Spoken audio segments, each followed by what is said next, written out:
Prendre notre grosse tasse d'actualité matinale, c'est tout de suite avec Chérif Dia.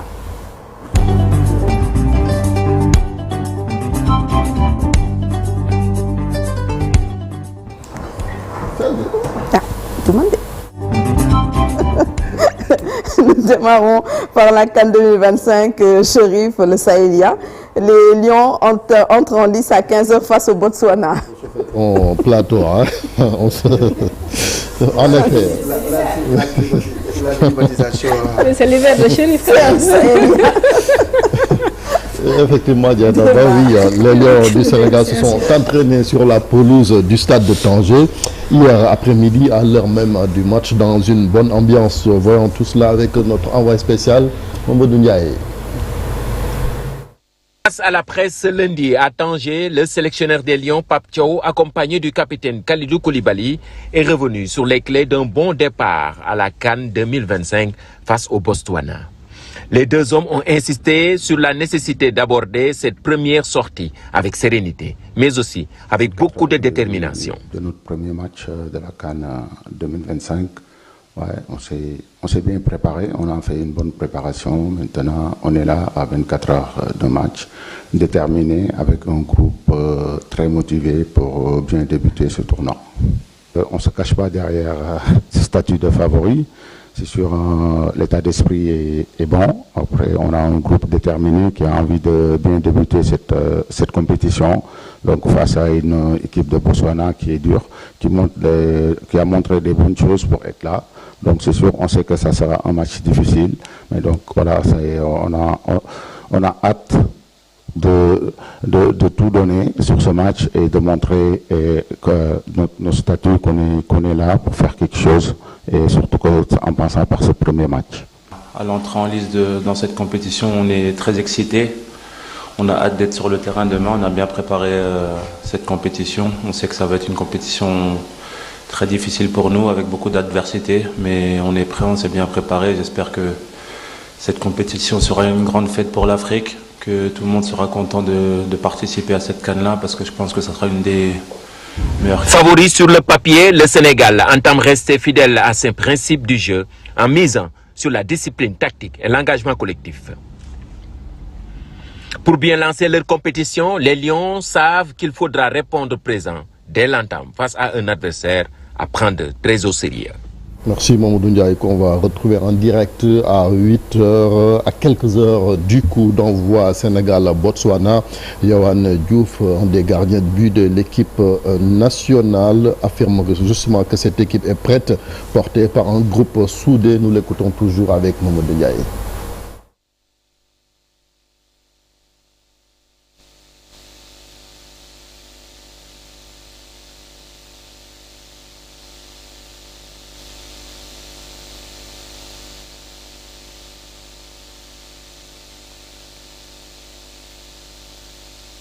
Nos excuses, nous reviendrons donc dans nos prochaines éditions sur l'élément concernant la réaction de Yohan Diouf Diaynaba.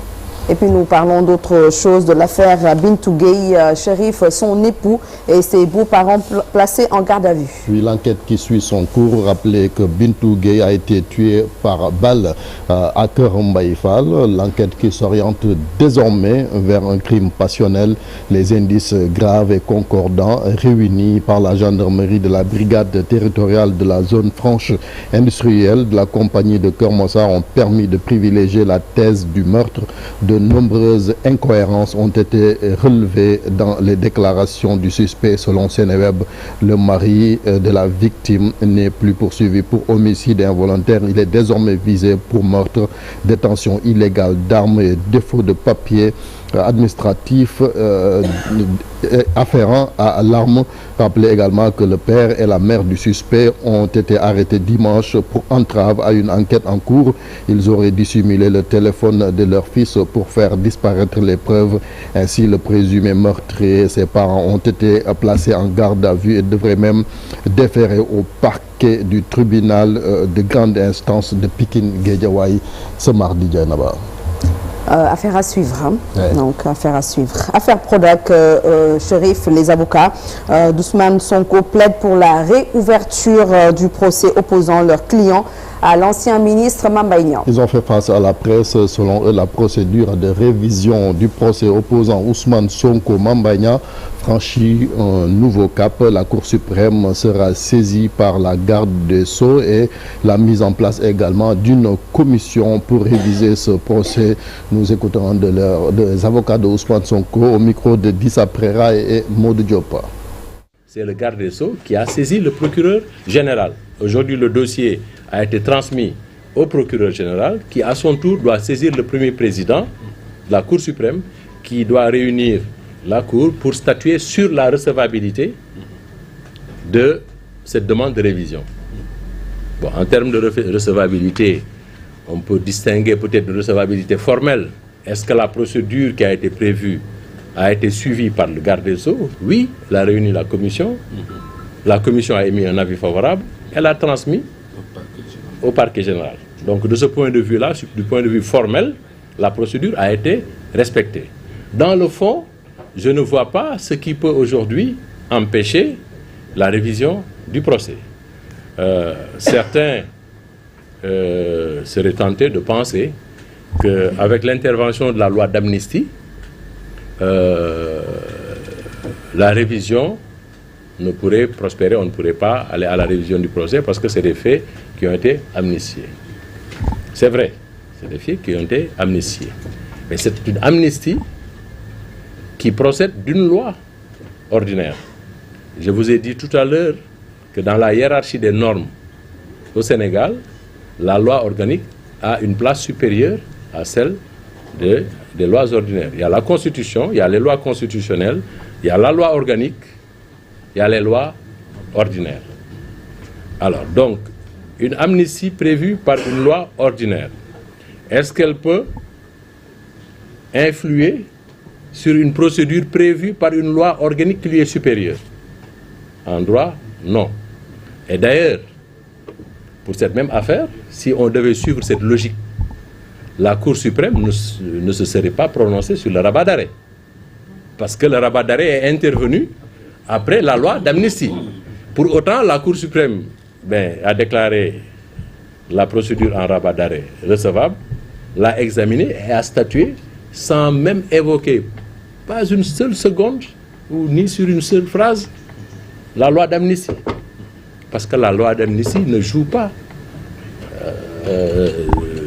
dans ce cadre. C'était Maître Makodou Ndour, membre du pool d'avocats de Ousmane Sonko. Justice toujours Ndiaynaba avec le parquet qui a fait appel de la décision du juge d'instruction d'accorder la liberté provisoire sous bracelet électronique à Soya Diagne, qui reste donc en prison. Soya, c'est l'administrateur du site Le Dakarois. Notez également que Demba Ngom, frère de Farba Ngom, député maire des Agnam, ainsi que Abdoul Aziz Khan, le tailleur qu'on accusait d'avoir détourné 31 milliards de francs CFA, ont recouvré la liberté.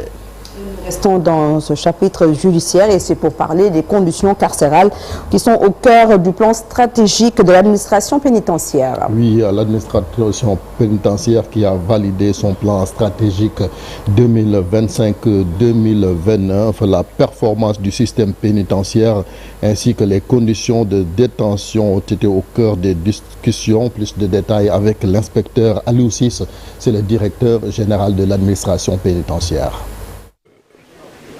A été élaboré pour bâtir un système pénitentiaire moderne,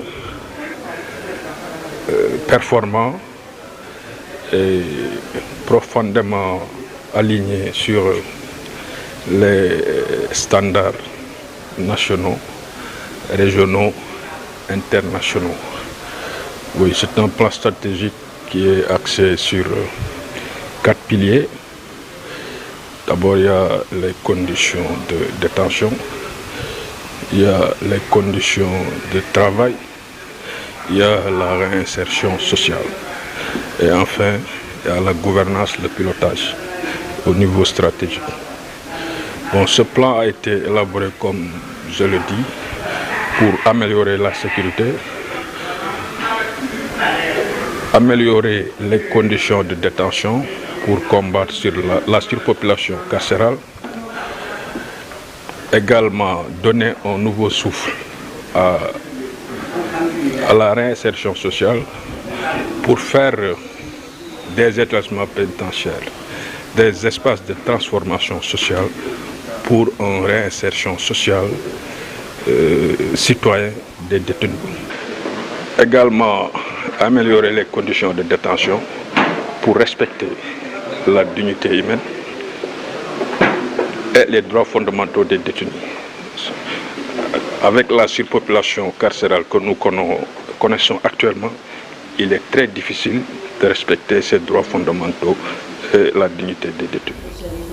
La tournée économique du président de la République au sud du Sénégal, Diomaye Faye, était hier à Tanaff. Oui, le président Bassirou Diomaye Faye qui a lancé les travaux de bitumage de la route Sandiniéry-Tanaf, mais aussi Farine en Guinée-Bissau, longue de 26 km, financée à hauteur de plus de 23 milliards de francs CFA par l'État du Sénégal et la Banque africaine de développement. Ce projet va aussi prendre en charge 60 km de pistes de production. Nous l'écoutons au micro de notre correspondant sur place, Bakary Konté.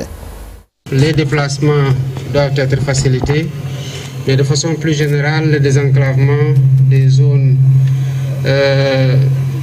du sud et particulièrement de la région de Sédhiou, dans les départements de Goudomp et de Tanaf, nous tiennent particulièrement à cœur. Dans le cadre de ma tournée économique en zone sud, j'ai pu m'entretenir avec les élus locaux, mais aussi avec les acteurs politiques de la région. Et la question du désenclavement est revenue particulièrement à plusieurs reprises dans les échanges que j'ai eus qui ont été extrêmement fructueux. Comme vous le savez, c'est une tournée d'écoute, c'est une tournée de constatation et de lancement de travaux du genre qui ont été attendus par les populations et qui doivent être et qui seront à coup sûr démultipliés dans les mois et dans les années qui viennent.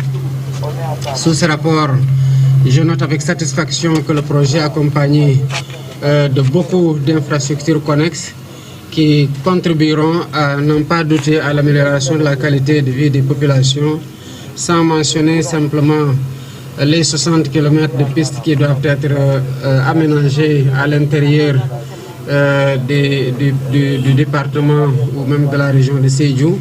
Je note que le volet autonomisation des femmes est pris en compte, la réfection d'édifices publics, notamment des écoles, et l'aménagement des périmètres maraîchers. Tout cela dans la dynamique de ce que nous sommes en train de faire en Casamance de façon générale. Dianaba, c'était tout pour l'actualité nationale. Merci beaucoup, Chérif Dia, pour l'actualité nationale. On te retrouve, Inch'Allah, à 8h pour la version en Wolof et également tout à l'heure aussi pour donc les brèves. Entre autres, au menu d'info matin de ce mardi, retenez un jour au Sénégal, un jour dans le monde. On va se rappeler du 23 décembre 2024, donc c'était l'année dernière avec la finale, donc la cérémonie de remise des prix au CICAD de Diamniadio de la